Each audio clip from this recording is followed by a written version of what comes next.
What do you think of Rheem versus Trane furnaces? Rheem's one of the more expensive furnace brands. Yeah, it costs as much as Trane. If cost is a factor, you could get their value line. I'm concerned that I'd get what I pay for, lower quality. Rheem's prestige furnaces are their best but most expensive line. You get ultra-high efficiency because they have intelligent controls, a remote control, smart home network connection, multi-speed blower and complicated ignition system. Complicated means it is more likely to break. How is Rheem's warranty? Rheem has a limited warranty that only applies to units registered within 60 days of installation. Depending on the part, the warranty is anywhere from 1 year to 10 years.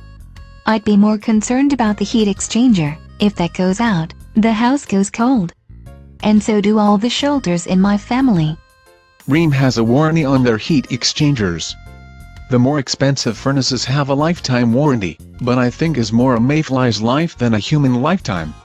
How reliable are the Rheem furnaces? Rheem's furnaces have problems with the blowers going out.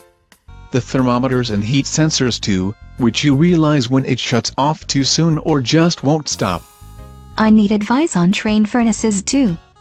Trane and Rheem are comparable on price.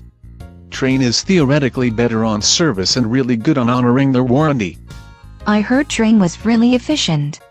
Trane's XV80 has 80% efficiency, while the XV95 is up to 97% efficient.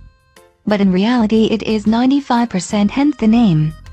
If you get the single-stage furnaces, they're cheaper ones. The XT80 has 80% AFUE while XT90 is 90% AFUE or better.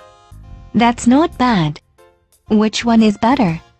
A mid-level Trane furnace is more efficient as a Rheem, but with better installers and service. If you can afford it, get a Trane.